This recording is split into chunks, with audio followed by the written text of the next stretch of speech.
Salam sejahtera untuk kita semua. Pelajaran Sekolah Sahabat dengan tema utama tentang kematian, hampir mati, dan harapan masa depan. Pelajaran ke-11, penipuan akhir zaman. Senin, 5 Desember. Pengalaman-pengalaman mendekati kematian.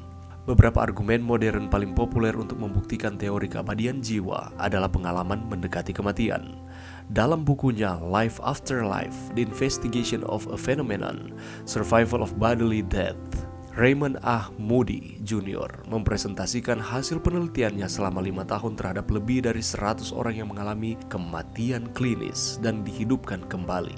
Orang-orang ini mengaku telah melihat makhluk bercahaya yang penuh kasih dan hangat sebelum hidup kembali. Ini telah dianggap sebagai bukti menarik dari kelangsungan hidup roh manusia setelah kematian.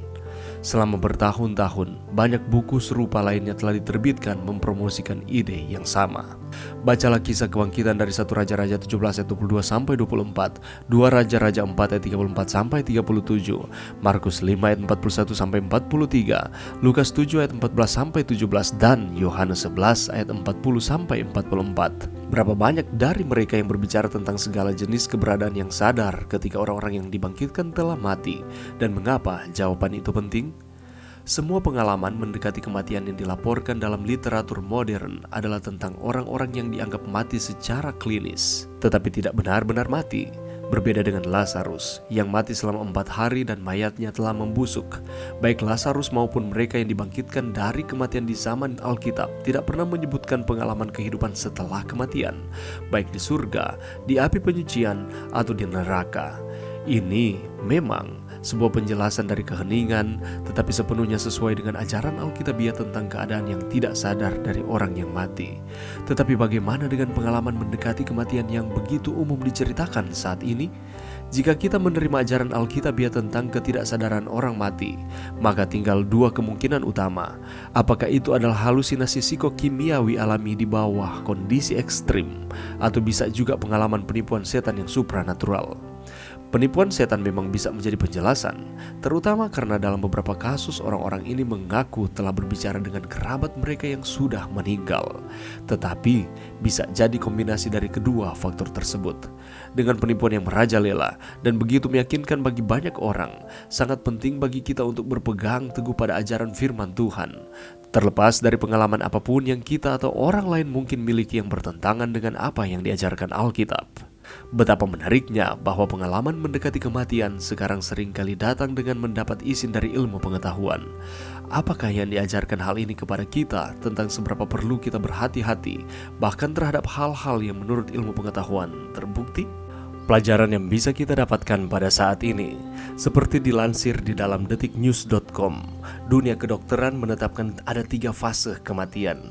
3 fase tersebut adalah mati klinis, mati otak, hingga fase kematian secara biologis. Yang menarik adalah di dalam fase pertama yang disebut sebagai mati klinis ini ditandai dengan berhentinya pernafasan dan detak jantung. Juga impuls dari otak memudar dan panca indera tidak lagi bereaksi. Dan pada fase ini sering terjadi pengalaman dekat kematian.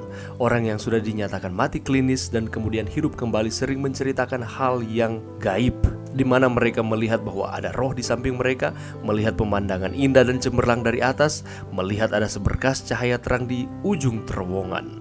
Ada beberapa kasus medis membuktikan bahwa ada orang yang sudah dinyatakan mati secara klinis selama beberapa menit, tetapi bisa hidup kembali setelah menjalani proses medis. Misalnya, pemberian nafas buatan, CPR, penggunaan defibrilator, dan tindakan kedokteran lainnya.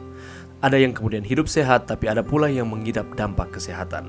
Sama seperti yang telah disampaikan oleh Raymond A. Moody, dia mempresentasikan hasil penelitiannya selama 5 tahun terhadap lebih dari 100 orang yang mengalami kematian klinis dan dihidupkan kembali. Ada banyak orang yang mengaku melihat sama seperti yang telah disampaikan tadi. Dan itulah sebabnya tidak sedikit orang yang menyimpulkan bahwa ada keabadian jiwa, bahwa ada kehidupan setelah kematian, roh tetap hidup tetapi tubuh fisik mati.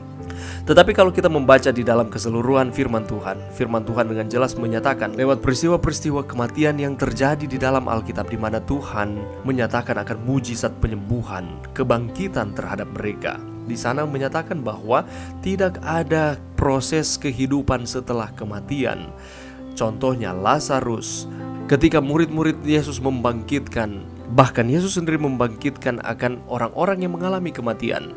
Tidak pernah ada cerita-cerita yang menyatakan bahwa ada kehidupan setelah kematian.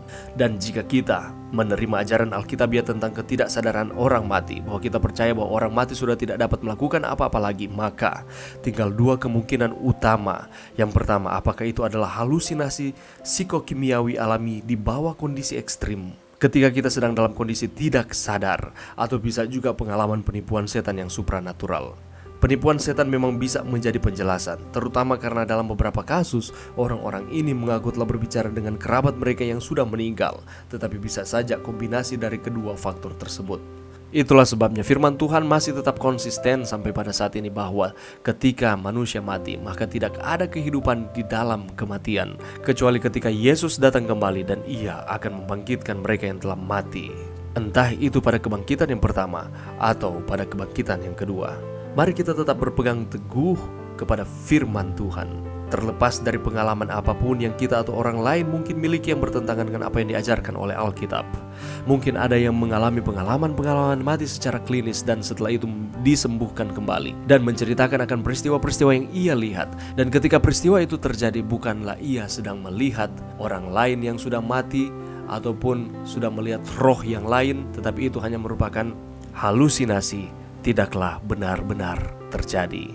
Sekali lagi, mari kita menyandarkan akan iman kepercayaan kita kepada Tuhan. Allah mengasihi kita dan Dia tidak akan pernah meninggalkan saudara dan saya. Mari berdoa. Terima kasih Tuhan atas firman-Mu pada saat ini. Bantu kami Tuhan untuk kami terus mengimani bahwa Allah selalu memberikan yang terbaik di dalam kehidupan kami. Dan firman Tuhan tidak pernah menyebutkan pengalaman kehidupan setelah kematian. Terima kasih Tuhan, ini doa kami di dalam nama Yesus. Amin.